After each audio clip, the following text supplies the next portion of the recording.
So maybe you're familiar with the story of Zacchaeus from the Gospel of Luke. Short guy, tax collector, who's not only participating in an unjust system, but personally probably extorts and defrauds his neighbors. So Jesus comes to town. Zacchaeus wants to see him, climbs a tree. Did I mention he's short? And Jesus sees him and invites himself to Zacchaeus' house. That's the place he wants to be. People are upset because doesn't Jesus know who this guy is, all the bad things he's done? I'm drawn to this story today because of what Zacchaeus does next. Often we focus on Jesus' actions, his grace, his forgiveness. But Zacchaeus does a remarkable thing. He promises to give half of his possessions to the poor and to repay anyone that he has defrauded fourfold. I think there's a word for this, and that word is apology.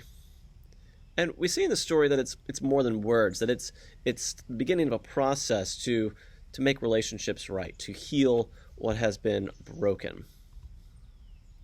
Now, Jesus extended grace to Zacchaeus before the man made this promise, and that is crucial. That is something that is a discipline and virtue that we are called to practice. But I want us to focus on Zacchaeus this day and what he does.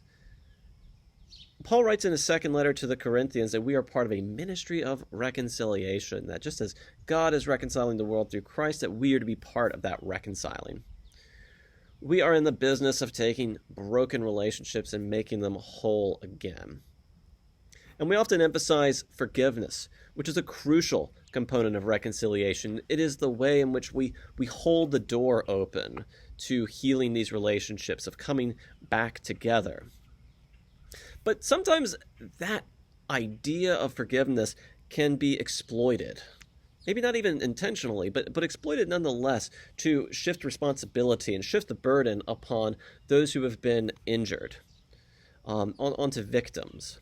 So, for instance, people in abusive relationships are sometimes told that, well, they just must forgive.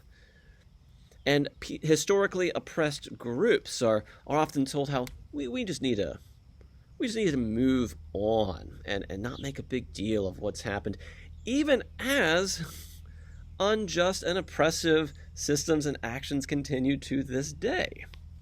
That somehow it's their responsibility to just act like it's not happening.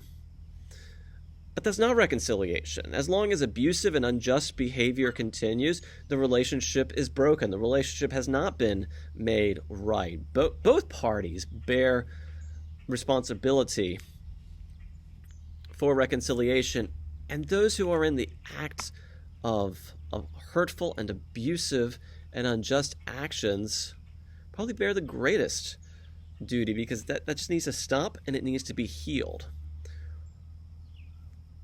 Without addressing and correcting the harm and injury done, there is no healing. Things are not being made right. So a big part of reconciliation on the part of offenders, on the part of those who have done wrong, is the act of apologizing.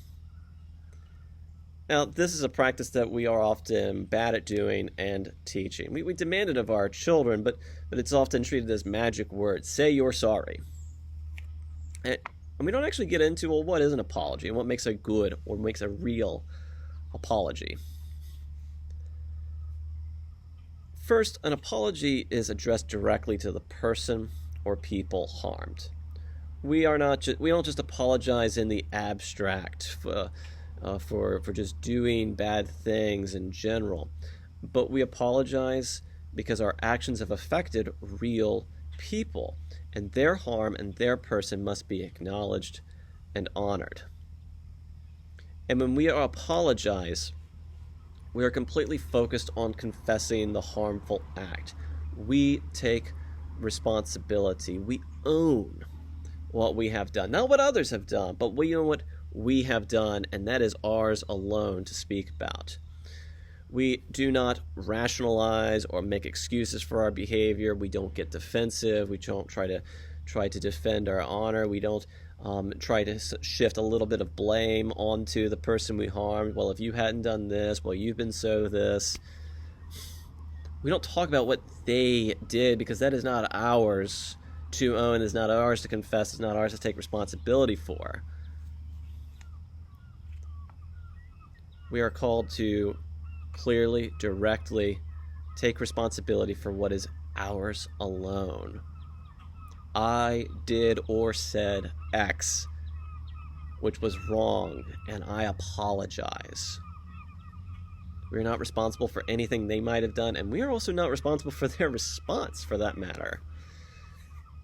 But again, we own what is ours alone, not what is another person's. I am responsible for myself alone at the end of the day. Now, a little note, one thing we tend to say in our apologies is, if you were hurt or offended. And let's just stop doing that. Because what we're saying in that phrase is that the issue is not what I did, or not what we did, but it's how they reacted. It's the problem is that they took offense. But again, it's simple. We are not talking about their response or their reaction. We are taking ownership and responsibility for our words and our actions. And an apology will simply own those words and actions and acknowledge that they were wrong, period. It's not about the other person. It's about what I and what you have done. And beginning to take responsibility. Because the nature of an apology is to reverse the power dynamics of the previous harm. When we harm another person, we've taken advantage of our power and their vulnerability. And an apology reverses that. It makes ourselves vulnerable, that we are presenting ourselves in honesty and contrition and empowering the injured party to decide what they will do with our apology. Again, we are owed nothing. We do not come with an entitlement to forgiveness. And we certainly do not emotionally manipulate others into giving one.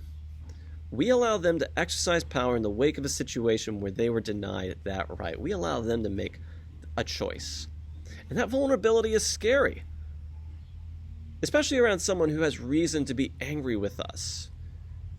That it is uncomfortable to be rejected or attacked. But just as someone's forgiveness can keep the door open to reconciliation, our vulnerability, our honesty also opens the door. Vulnerability is the gateway to meaningful connection and the healing of relationships. And if we are presenting ourselves as we truly are, for better or for worse, and honesty is the key to true connection between people, relationships have a chance of being reconciled. And finally, an apology seeks to make the situation right. An easy example is that if I lost your scarf, I'll get you a new scarf. I don't just say, sorry, I lost your scarf.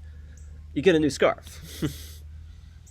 It's harder to figure out the situations where what's lost is not an object, but a sense of security and trust. Those are things that take effort and time to heal. Apologies are not magic words that make the past go away, but the beginning of an honest effort to repair what has been broken.